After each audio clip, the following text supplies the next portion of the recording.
Hello and welcome to this overview of Hebrew weak verbs.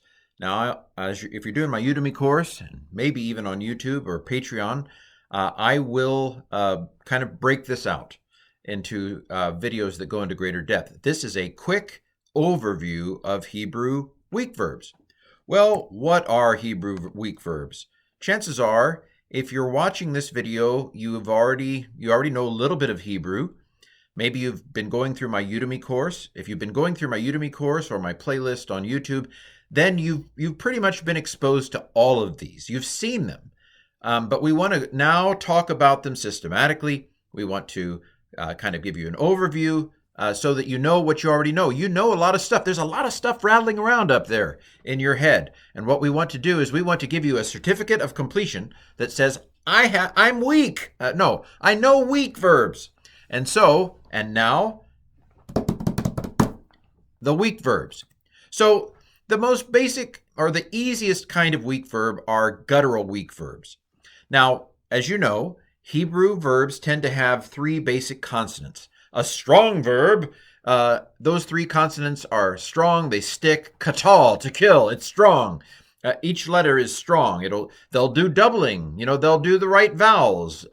They don't go away. They're normal. Strong verbs. And we call the first consonant the number one. Sometimes you call it, if you take the old paradigm verb pa'al, you can call the first consonant the pei consonant, and the second consonant the ayin consonant, and the third consonant the lamed consonant. I find that unnecessarily confusing. I have to say, now, which one of that is that pei or ayin or lamed? Anyway, so Roman numeral 1, Roman numeral 2, Roman numeral 3, it's simple, right? So if you have a guttural in the number 1 spot or the number 2 spot or the number 3 spot, what happens is it deviates from the norm. So for example, the vowels might deviate. Gutturals prefer A-class vowels, which means that sometimes you were expecting a particular kind of vowel and it went A on you. They're overachievers. I want an A. The other problem with gutturals, and this is a little bit more significant, is that they don't do doubling. It's not part of my contract. And so that means in places where you would have expected a doubled first radical or a doubled second radical, you don't get it. Sometimes you get compensatory lengthening or some other kind of clue. Something's happened here. There's something fishy about this guttural. They're always in the gutter. So the problem with gutturals are not that bad. Really, they're okay, fine. I mean, you can still see it, right? You can see the guttural. The problem is that it messes with the vowels and the points sometimes, which we're at later for clarification anyway. But okay, so gutturals, our first kind of weak verb, they mess with the vowels. A first aleph is, of course, a type of first guttural, because aleph is a kind of first guttural. But I want to mention it because sometimes the way they deviate is with a holum after the yod. And they're like 5 ayin verbs. I'll make sure I get them all: to eat, to perish, that especially do the holum in the imperfect. So it's a type of weak verb, but I've gone ahead and distinguished it out here. A first aleph verb that has aleph in the first position. How does it mess with the vowels? Well, in particular cases, and these are significant words, they'll do a amar, for example, vayomer. It'll do a holum after the performative. Okay? Another type is a third hey. Hey goes away. And we've seen this over and over again. If you've been going through Jonah with me on the Udemy course, the hey goes away, and that's very frustrating sometimes. Although, frankly, I don't find this one too hard. Sometimes it amputates the final consonant. It's very painful, I'm sure, the amputation, no anesthesia or anything. But the hey goes away. That's the third hey verb. And there's some peculiarities there that we've talked about throughout Jonah. I'll systematize it in a later video. Okay, first nun.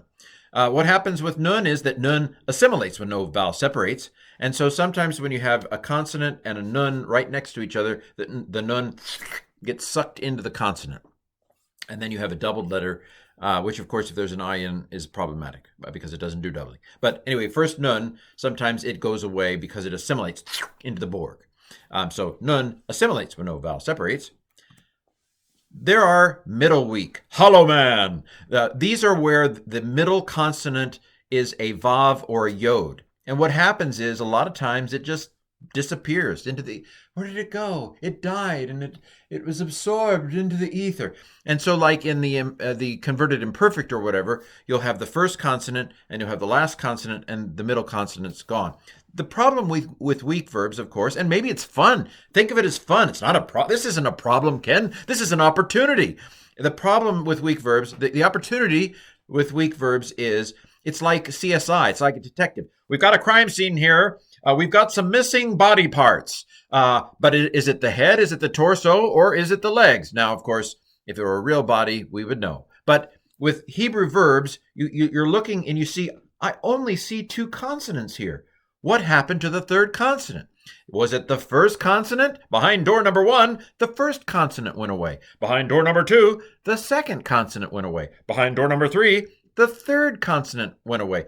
Which consonant went away? Now, of course, you're really in trouble when you've got there are a few words where you've got a double weak, where the first consonant goes away and the third consonant goes away. What is this? You're left with, there's just one letter left here. Not really. But anyway, that's a fun permutation that's not very common, to be honest. Okay, so middle weak verbs, yod and vav in the middle in the vocabulary word, and it just disappears in certain circumstances. In other circumstances, it doesn't. Okay, first yod, the headless yod man. The yod sometimes disappears on the when the word is the first consonant is a yod. Sometimes the yod disappears. Sometimes this is because the performative already had a yod, and it's like, why do I have to be here? There's already a yod here for the performative. I'm out of here. So sometimes that happens. Sometimes it says, I'm going to mystically transform into a holam vav in this situation. And actually, historically, they probably were all first, or many of them probably were first vavs anyway. And so it's like, and now reveal. And you see that, it actually was a vav to begin with in the history of this language and Semitic languages. But anyway, first yod does some things, and in particular, it sometimes gets chopped off. And so, that's what's missing here. We've got a missing head. It's a missing yod. And you have to figure out that it was the head that was missing. Okay, first yod. Finally, my brethren and sistren, geminants, the twins. I couldn't be happier if I were twins. The last two consonants are the same.